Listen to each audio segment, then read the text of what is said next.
দিকে, একদম উপর দিকে হাঁকুন, একদম। আচ্ছা ঠিক আছে। নমস্কার, কেমন আছো সবাই? আবারও চলে এসেছি তোমাদের সঙ্গে এক গ্লাস গল্প নিয়ে। তো আবারও জানাই রুমা কৃষ্ণেন্দু ব্লগে সবাইকে স্বাগত। তো সবাইকে স্বাগত জানিয়ে আজকের ব্লগটা আমি শুরু করছি। সকালবেলা উঠেই সন্দেশের বাবা সন্দেশকে তেতো খাওয়ানোর কাজটা সেরে নিয়েছে। এই তেতো খাওয়ানোর কাজটা না আমার দ্বারা একদম হয় না, ওর বাবাই এই কাজটা করে। আর ওকে নিয়ম করে তেতো খাওয়ালে না ওর কৃমির যে পরিমাণটা সেটা অনেকটা কমে যায়। এবং কৃমি হলে বাচ্চারা তো প্রচণ্ড বিরক্ত করে জানোই, আর বড়দের তুলনায় বাচ্চাদের কৃমির পরিমাণটাও বেশি। তাই ওকে নিয়ম করে সবসময় আমরা তেতোটা দিয়ে দিই।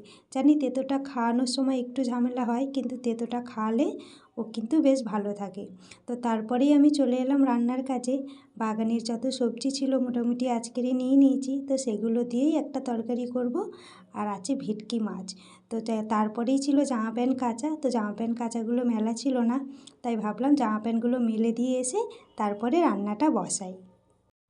তো জামা প্যান্ট মেলে এবার আমি চলে যাব রান্না বসাতে।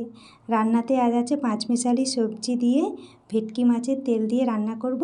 তো এই তরকারিটা যেদিনই আমি করি না, তোমাদের দাদাভাই এবং আমার দুজনারই খুব ভালো করে খাওয়া হয়ে যায়। আর তারপরে তো আজকের ভেটকি মাছ আছেই, তাই অন্য কিছু করার আর কোনো দরকার পড়বে না। যদি অন্য কিছু করি তাহলে বেকার, সেটা অবহেলিত হবে। তো আজ অনেকটা দেরি করে না রান্নাটা বসিয়েছি। তো রান্না আমাকে অনেক তাড়াহুড়ো করে করতে হবে, এদিকে না হলে তোমাদের দাদাভাই না খেয়েই অফিসে বেরিয়ে যাবে।